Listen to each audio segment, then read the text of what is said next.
Bourgogne, Bourgogne, Bordeaux. Vous allez me dire, il faudrait peut-être un petit peu aller voir ailleurs. C'est ce que j'ai fait récemment dans la vallée du Rhône.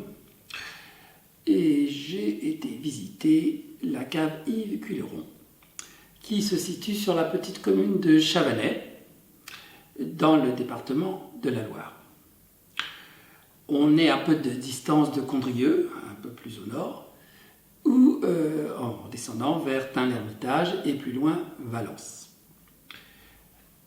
Ce domaine est très vaste. Il oscille entre 80 et 90 hectares pour 6 appellations, c'est-à-dire en fait qu'il propose quasiment tous les vins des côtes du Rhône Nord, que ce soit en blanc ou en rouge. Et aujourd'hui, je vous propose le Saint-Péray.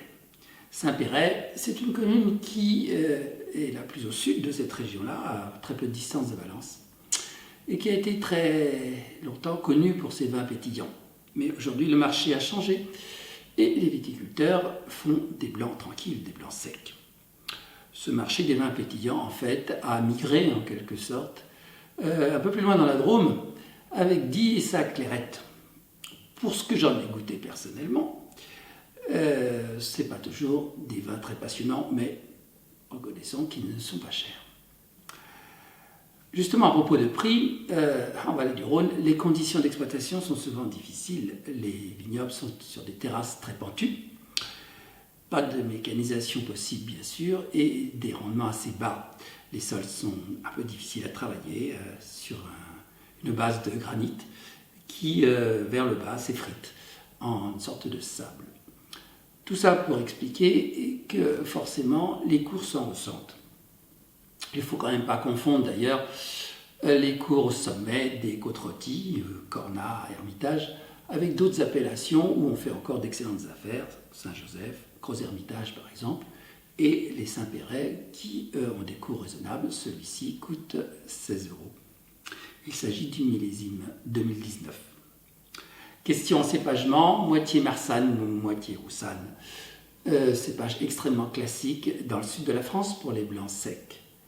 Il faut quand même rappeler que la vallée du Rhône, dans son histoire, dans son essence, est avant tout une terre de rouge.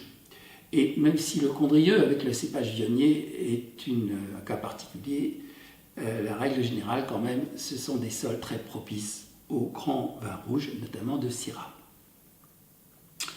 Nous allons donc goûter ce Saint-Péray, les Potiers, qui est en fait pas vraiment un lieu-dit, qui est un assemblage de plusieurs parcelles en orientation sud-ouest.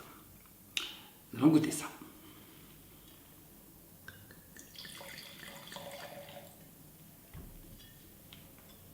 La robe brillante, un or clair, il s'agit d'un vin jeune. Le nez est très ouvert, très plaisant, un peu sur la pêche. Des notes florales, un nez frais, agréable,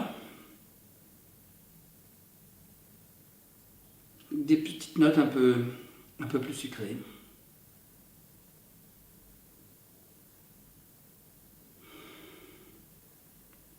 Des notes un peu mentholées, comme souvent dans les blancs secs. Très plaisant.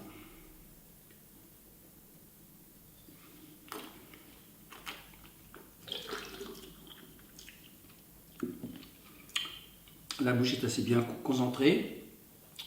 Le vin n'est pas très long en bouche. Finale très légèrement amère, mais sans être gênante. Le vin pourrait être encore conservé sans problème, d'autant plus qu'il est passé sur bois.